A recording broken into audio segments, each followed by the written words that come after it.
My name is Johan Terlink and I am responsible for the tennis school Panorama. And Panorama is situated near Brussels in Belgium. So we have a quite large tennis school in which play several hundred kids and adults, and a few of them also play quite often in international tournaments. So we have a basically good level of play. One of them is Erik Schuurmans, and we have a habit of trying to speak about the players in 4 ways. So we have the technical skills, the tactical skills, the physical skills, and then also the mental skills. If we look into the possibilities of Erik Schuurmans, we can see that technically he's now playing here for a little bit more than 2 years. Technically he's quite strong. In 2 years' time he has made huge progress.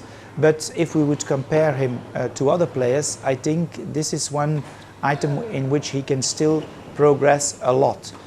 Because most of the other players are playing more intensely the last 5 years. So he has still some work to do on the technical skills. But as a general rule, you could consider his technical skills already quite interesting, offering him a few tactical options, and that's very important, of course, to play matches. The second thing, the tactics, I think he is stronger.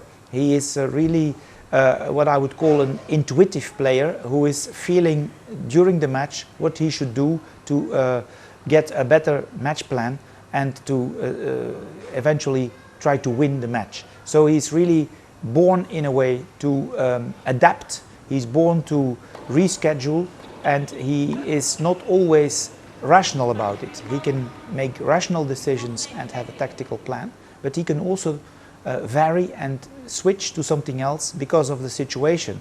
If the situation in the match has changed, he is able to change the tactics also. So that's, I think, a very big quality of Erik. A third element, the physical training, shows that he is really, I would say, almost an animal. He's so strong, he can do lots of things. He's fast, very explosive, but he's also a fighter. That means that he can go on for hours, and we cannot see any difference in his intensity when he's playing 3 or 4 hours. It's the same level as when he's just started. So that's one very rare quality, that he's able to take an enormous load of physical work, so that he can, of course, while practicing, already work out and be stronger for the next period in his career. So we saw jumps in the physical preparation the last 2 years that were very huge. So in that sense, you could consider him really an athlete. He's a top athlete and will probably in the future use this ability to give him some food for further evolution.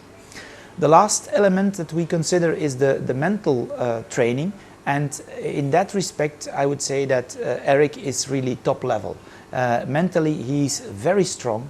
He's what I would consider to be a match player, to be a competitor, to be somebody who wants to win, and this means that he's able to dig very deep to get this final win.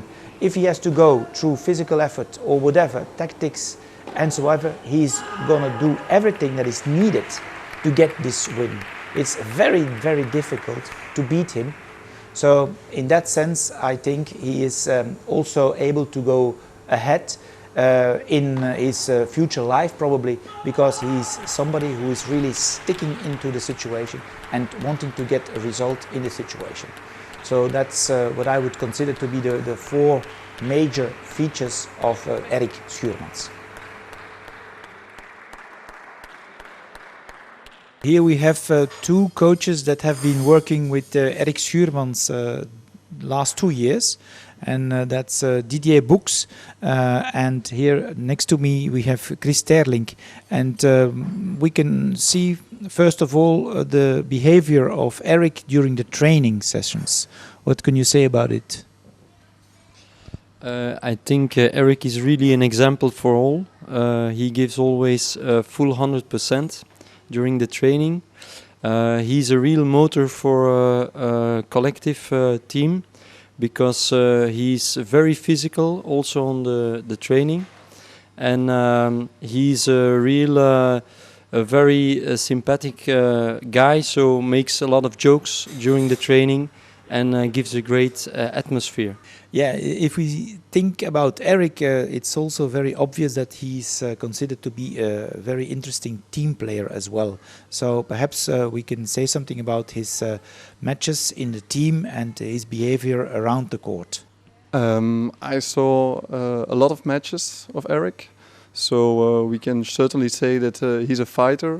He fights until the last point. So the coach next to me and myself, we saw a few matches where he was 2-5 down in third set, and even then we were sure that he could win the match. And a lot of the times he had a good result.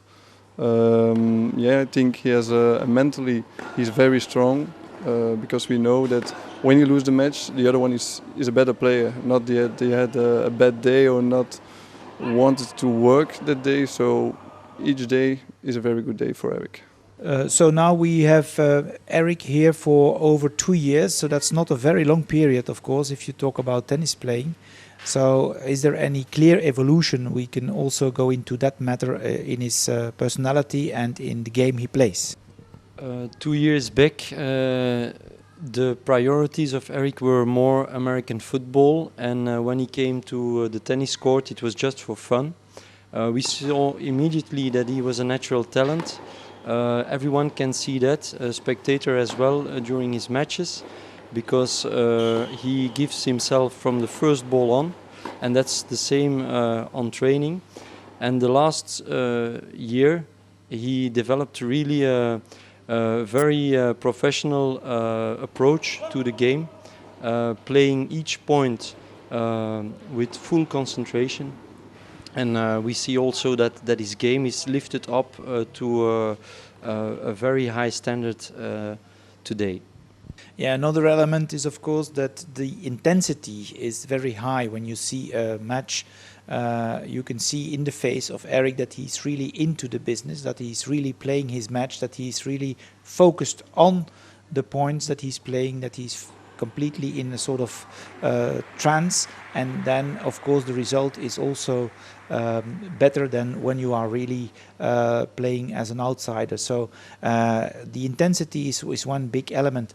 Another thing that we could mention is possibilities of even getting better. A few elements can be considered, and perhaps we can also focus on a few elements that are not perfect yet. One of the elements is for sure is the second serve. So we see when he plays against good players that his second serve is a little bit too weak and he gets too much in the defensive. Another thing, he likes to play very aggressive. So we all know when you play aggressive that you get some short balls and you need to go to the net. And his volleys can also make a lot of progress. But for the rest, we also saw that he changed a little bit his game. Before he trained on hard court. So it was really a hardcore player, hitting very hard, but not really a plan.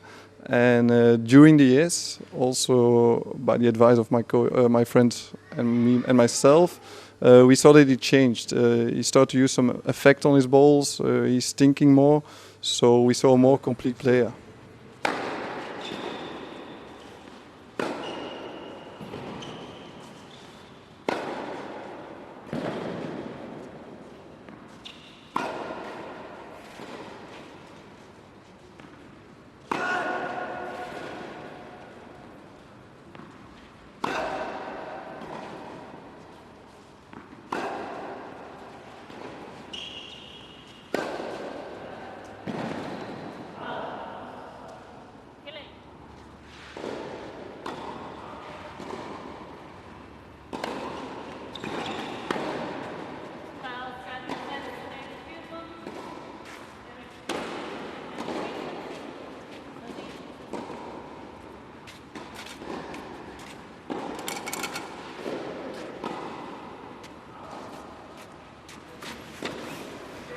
Good fixes? You should tell me that you play serve and volley.